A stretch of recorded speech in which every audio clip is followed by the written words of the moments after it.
Revolting People by Andy Hamilton and Jay Tarsis, with Jay Tarsis, Jan Ravens, James Fleet, Hugh Dennis, Penelope Nice, Tony Maudsley, Susie Blake, Philip Pope, Michael Fenton Stevens, and Andy Hamilton. You think you're so clever, don't you, mister, huh? You think you can just carry on living under my roof and eating your way through my shop completely free of charge? Well, the good times are over, my little friend. I'm with you in a second, madam. Right, you freeloading sponger. This is where I wipe that smug smirk off your face. Why are you threatening that rat, Samuel? Elizabeth, what are you doing here? Are you mad? Possibly, but at least I'm not at the talking to rodents stage. But what if Joshua walked in now? And what if he worked out that you're his long-lost mother? And when did Joshua last work something out? Well, it's got to happen someday. Just hope I see it before I die. And what if Mary happened along? Samuel, let's just be... The rat's out in the open. Why are you so obsessed with a rat? Not any rat, the rat. This one's an evil genius who's been tormenting me for weeks. Oh, then just put poison down for it. I did that, but somehow he managed to take the poison and sneak it into my sandwich. Luckily, it fell out the bottom before I had a chance to eat it, which is why these sandwich things will never catch on. I've heard this Earl of Sandwich is currently the commander of the British fleet. Yeah, well, I bet their decks are covered with cheese. Now, you excuse me, please, while I destroy this creature, and then my shop will be free from rats. You mean he's your only rat? Yes, I run a clean shop. You go into Obadiah's general store, it's full of rats. That's because it's full of stock, whereas your shelves are virtually empty. Well, that's just typical of you. You're such a pessimist. To you, the shelves are virtually empty, but to me, they're a tiny bit full. Samuel, why won't you just let me dig you out of this hole by buying the shop and letting you run it? I don't need charity from you and your Scottish squeeze. Where is Agnes, anyway? In Boston. She's checking on some property we own. Oh, see, now there you see. I'm sorry, that is all wrong. Women are supposed to clean things, not own them. You're undermining the whole fabric of society. Oh, get out of the dark ages. Why, Russia is led by a woman who's just humiliated the might of the Ottoman Empire, Catherine the Great. Oh, what's so great about humbling a few Turks? Personally, I'd call her Catherine the Mediocre. Besides, she's no example to hold up. We've all heard about her and the horses. There's not a stallion in St. Petersburg that can sleep at night. Oh, that's just male tittle-tattle. Men just can't stand successful women. And that's why you can't let me buy this shop. It's pathetic. It's childish. Samuel, we have a crisis. Oh, hello, gorgeous. You remember Elizabeth? Indeed I do. And where's that cute little tease of a girlfriend of yours, eh? She fancies me. She hurls at the mention of your name. Yeah, that's how it always starts. What's the crisis? Oh, there's been an incident in town. A confrontation between soldiers and some locals. Anyway, your Joshua didn't like the way these redcoats were throwing their weight around, so he started throwing them around. Oh, yeah, no. Quite a long way in some cases. Yeah, there's one still clinging to the steeple. Oh, anyway, chaos ensued. More soldiers arrived and got thrown around. Has Joshua been arrested? No, miss. Luckily, he was spirited away by some rebel hotheads, followers of that Abraham Smith, apparently. And as they ran off, they were hailing Joshua as a hero. Oh, God help us. What? Well, it's a terrifyingly short step from hero to martyr. Oh. And Joshua's such an innocent. Yeah, several patrols have been dispatched to search the woods and bring Joshua to justice. My poor baby, we have to do something. Yes, of course. Yes, we need a clever plan. Let's see now. Well? I'm trying to think of what the rat would do. Joshua needs rescuing. Yes, I know. McGurk, will you come with me? With pleasure and for a fee. Come on, then. I'll come too. You will not. This is man's work for men who are manly and masculine in a male way. Just go!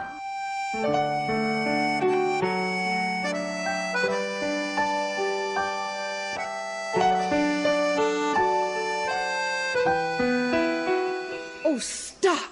Stop, you're hurting me, Walter. How can I be? I'm way over here gathering apples. Walter. Walter. Walter. Walter. Walter! What are you doing, Mary? Well, I'm practicing the many variations of uttering your silly English name whilst in the throes of passion. You make it sound so frightening, as well as daunting, not to mention painful. Oh, yes. But apparently it's the sweetest kind of pain, and there's no use in delaying it any longer. Give me one of your apples so I can at long last bite into the forbidden fruit. See, Walter, how the juice runs down my arms. Here, you must taste of the same nectar. Let the juices intermingle. Oh, Mary. Yes, my love. You're sitting on my arm. Oh, I'm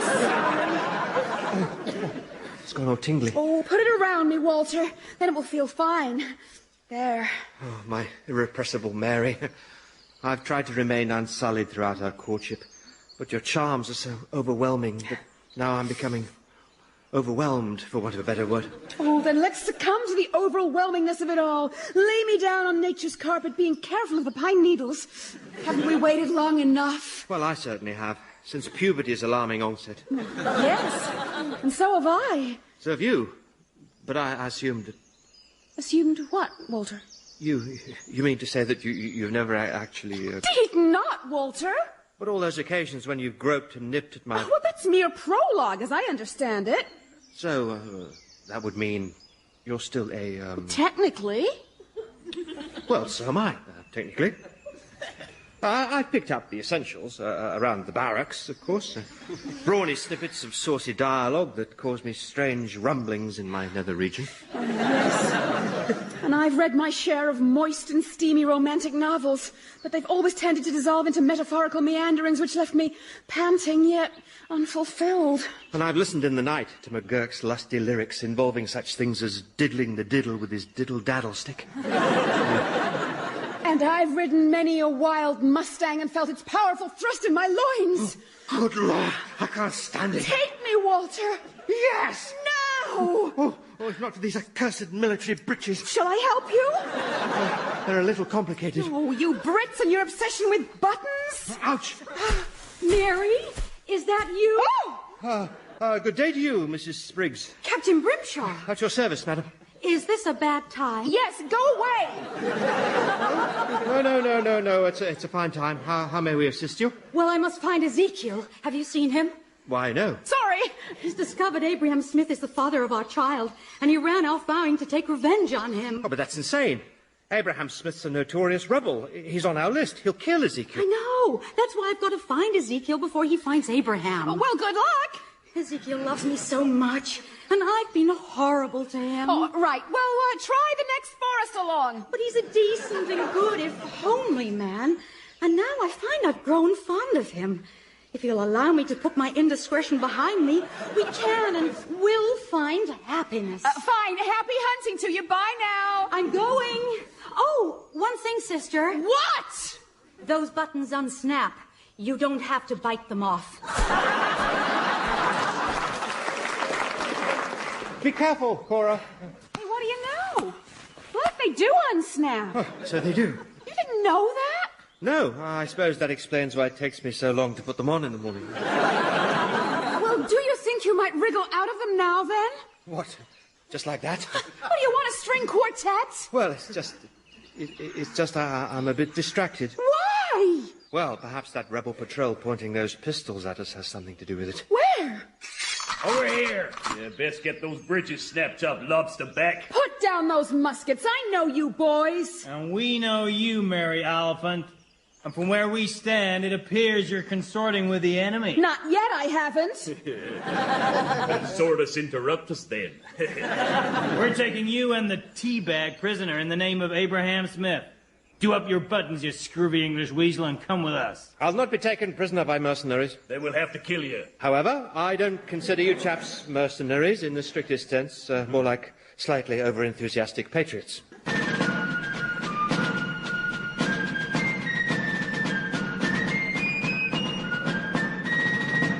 I reckons Joshua came this way. Look at the size of this footprint. Oh, yeah, careful you don't fall in. Oh, yeah.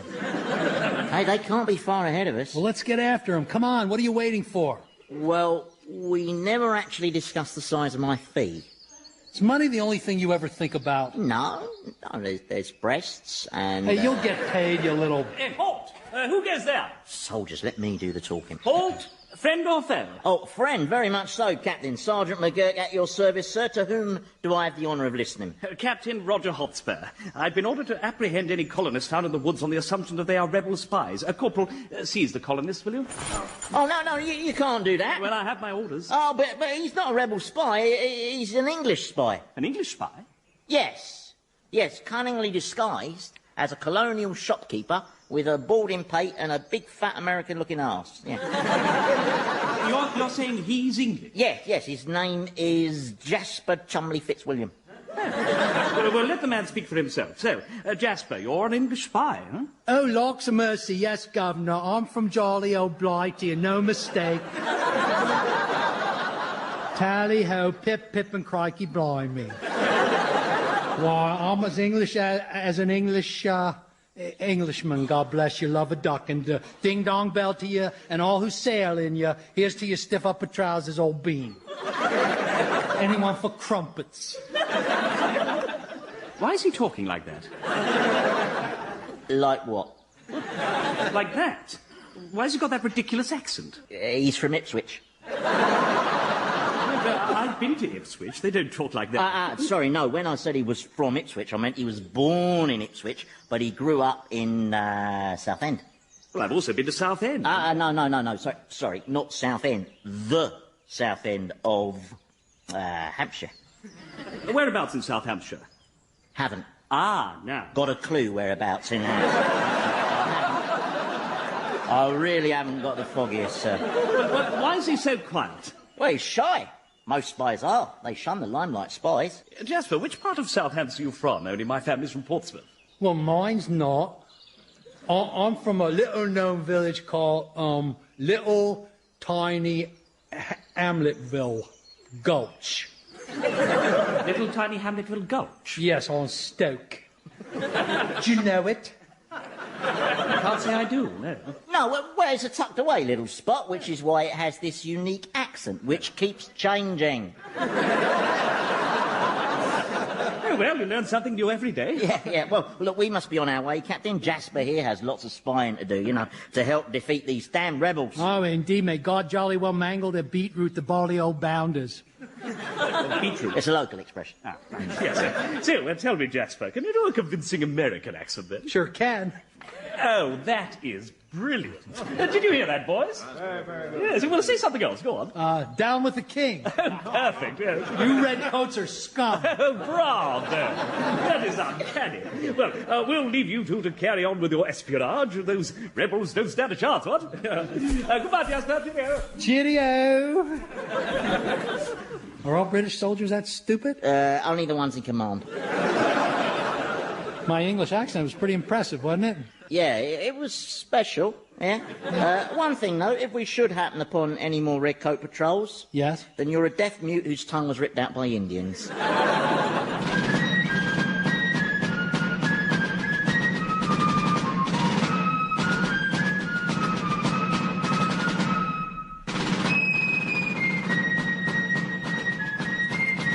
Thanks for the roasted goat, Abraham. Delicious. Tasted like chicken. And the hooves were nice and crunchy.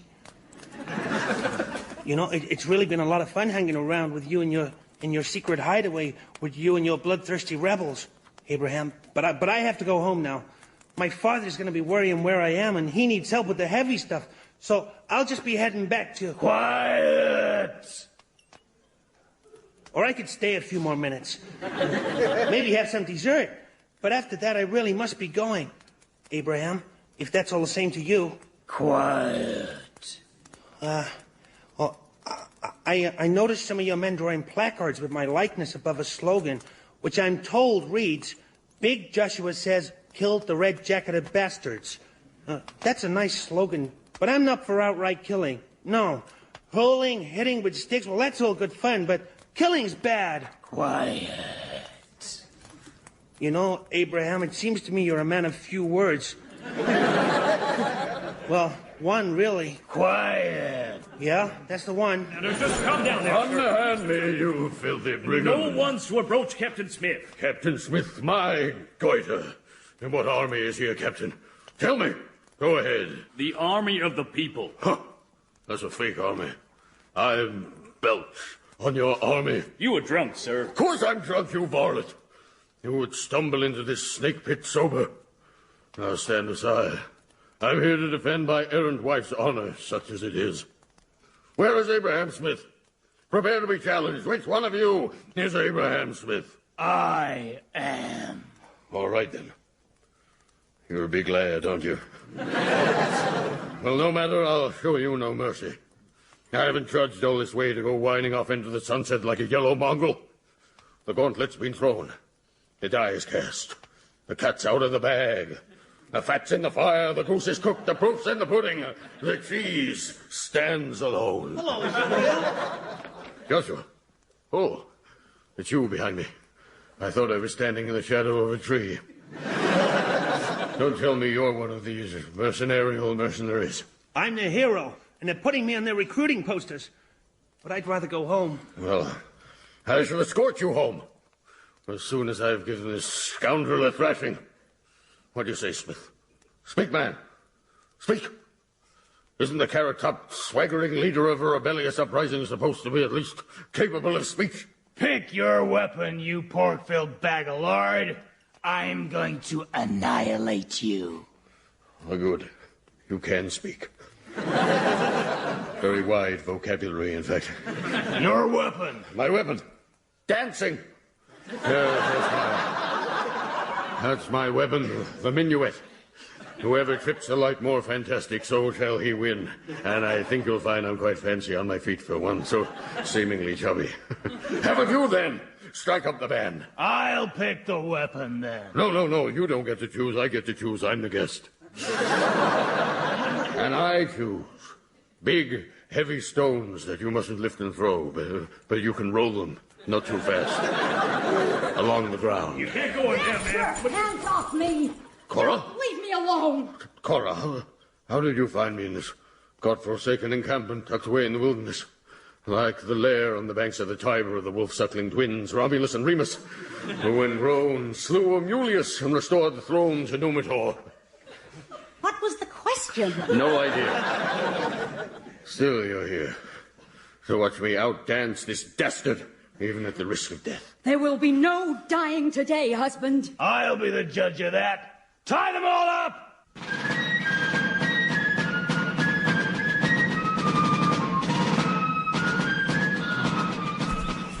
Slow down, Sam. Stop and smell the piney woods. No time for smelling, McGurk. Abraham Smith's camp could be over the next hillock. Oh, you said that about the last hillock. One of these hillocks will be the right hillock. Yeah, well, I'm not at my best on hillocks, and can we stop saying hillock? What exactly is a hillock, anyway? I don't know, it's a sort of bollock with grass on it. Try to keep up. Well, you try to keep up your two-legged git.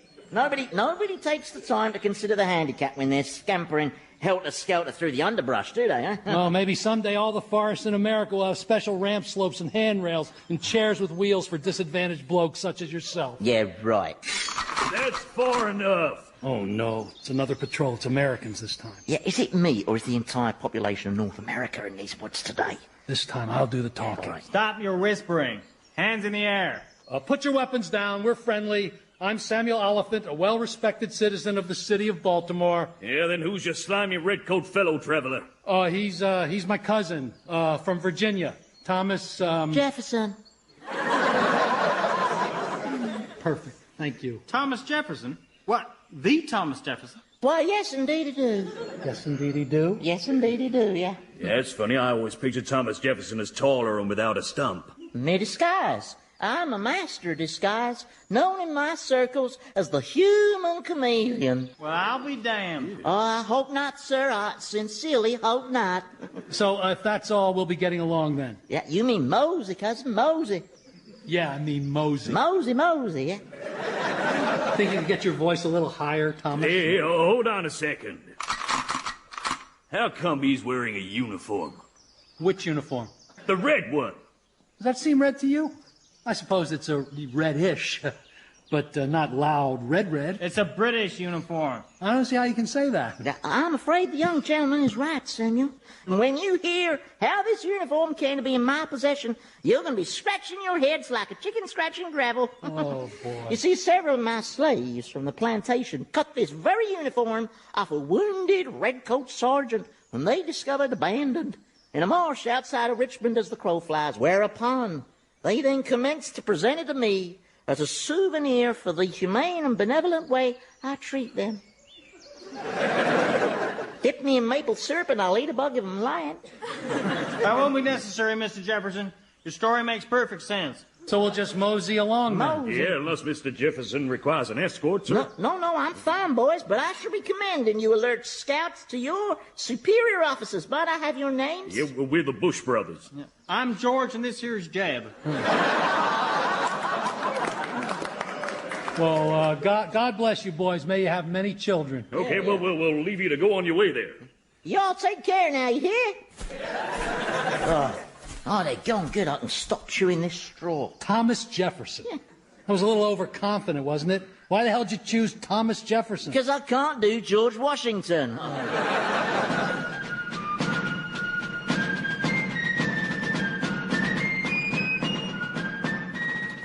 So, please, Abraham, I beg of you. What I'm asking you is please do not harm Ezekiel. Ignore his challenge. Quiet! Eloquent as usual. You see, Ezekiel is basically a good man, the father of my child.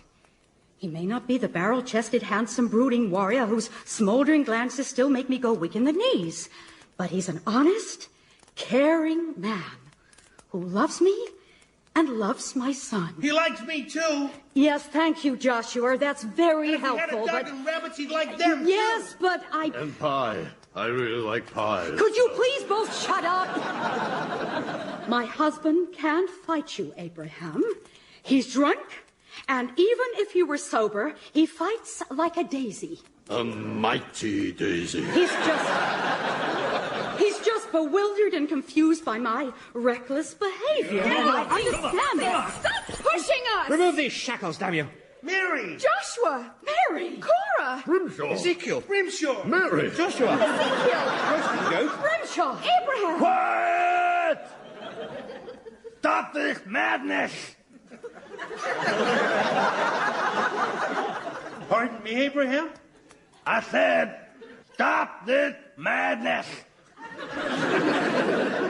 Cora, do you remember your paramour having a speech defect? Not really. He was always a man of few words. Now I know why. Oh, you've done it now. You made him angry. You made him use words with S's in them. Silence! Oh, boy, here we go. Here we get some more spies, sir. Samuel. Grimshaw. Girk! Mary! Joshua. Ezekiel! Shut up! This is incessant sanitation! Anybody got a towel? Now, unfortunately, you've all stumbled across our secret hideaway, which means, sadly, you'll all have to be silent. What he says, he got rocks in his mouth. You'll have to be killed. Oh, thank you, I got that. Cheers. Killed! Is this what we're fighting the revolution for? The freedom to kill innocent people? You big red-headed plug-ugly lummox! You don't take that personally, Mr. Smith. She's had a bad week. Women stuff. I'm ashamed I ever knew you, Abraham. I'd like to spit in your face. Her as well. Bad weeks all around. May I say something? By the powers vested in me by His Majesty King George, I have no choice but to place all of you rebels under arrest. There's 30 of us rebels and just 2 of you redcoats. Yeah. Actually, it's 31 rebels and 1 redcoat. Yeah, I've suddenly gone over to the cause of liberty, joining you patriots. God bless America. Yankee Doodle Dandy, pass the apple pie. Eh? You know what I mean? No, you don't. Oh. Get back there and prepare to meet your maker. Hey, that was good. He said that all without a single S. Blindfold the men, and then bunch them up together. That way we can shave on ammo. Go on, bunch them up. Yeah, I'm sorry about this, Mr. Jefferson. That's all right, Jim. All right, men. Prepare to fire. This is tantamount to murder! No, you're wrong there. It is murder. Nothing tantamount about it. Yeah, now, I don't mean to be pedantic, man. Prepare to fire, men. Ready, aim. Not so fast, Abraham Smith. Oh, not another one. Who are you? My name's Elizabeth. Stale biscuit. Right, Stale Biscuit. And I'm here to secure the release of my friends. These people, so hand them over. Who is this woman? Her reckless stupidity reminds me of someone. Oh, it's hopeless. We're all going to die. Like the doomed Argonauts confronting the Iron Giant of Talos, who... Now's not the time, is it? I said release the prisoners. Release them to a woman? And a woman with no weapon? Oh, I think you'll find I've got an extremely effective weapon.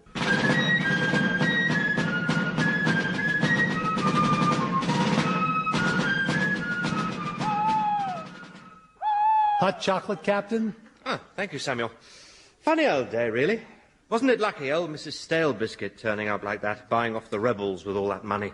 Yes. And didn't she have a lot of money? She gave each of those rebels £300 to disperse. Yes. And then Why are you telling me all this? I was there, wasn't I? Well, I'm just recapitulating for my own benefit, trying to take in the enormity of it. You make a nice hot chocolate, sir. Thank you very much. Mrs. Stale Biscuit mentioned to me that she'd very much like to invest in your shop. Oh, did she? Well, perhaps I'll consider that. Possibly. And that she'd like to see more of your children, apparently. Really?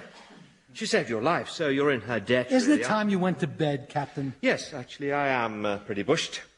Oh, by the way, Sergeant. Sir? Your court-martial's at 10 o'clock tomorrow morning. Court-martial, sir? For desertion. Ah, no. You see, what I was actually doing, sir, was attempting to win the rebels' confidence, whereupon I'd have taken Abraham Smith captive and thus secured our release. So what you probably meant to say, sir, rather than a court-martial, was the ceremony where I received my medal for my bravery, sir. See you at 10, Sergeant. Court-martial, eh, Roy? That's bad luck. Oh, don't worry, sir. What's the worst that can happen? You can be shot. Oh, yeah, you're right there. Yeah. Well, in that case, I'll probably just slip away into the hills and blend in with the populace. You're a little conspicuous, Roy. Now, I'll disguise myself as a colonist and, using my convincing American accent, live an elegant life of leisure. Leisure. We Americans say leisure. Why? We just do. Try it. Leisure. Leisure. Leisure. Leisure. Leisure. Leisure. I can't do it. All right. Don't get frustrated. Frustrated. Frustrated. Frustrated. Frustrated. Frustrated. All right. Try another word. Eggplant. Aubergine. It's eggplant. It's not a plant and it doesn't lay eggs. Yeah, but if you go into a store and you ask the clerk... Clerk. You know something, Roy? They'll spot you right away. You just don't stand a chance. Chance. What? Chance. The word is chance. The words is no, not you chance. see, Why Sam, is this every is why war is inevitable.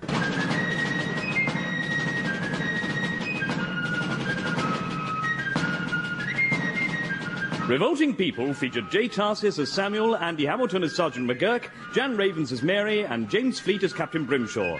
Ezekiel was played by Hugh Dennis, Cora by Penelope Nice, Joshua by Tony Maudsley, Elizabeth by Susie Blake, Abraham Smith by Philip Pope, and other parts by Michael Fenton Stevens and members of the cast. Revolting People was written by Jay Tarsis and Andy Hamilton and produced by Paul Mayhew Archer.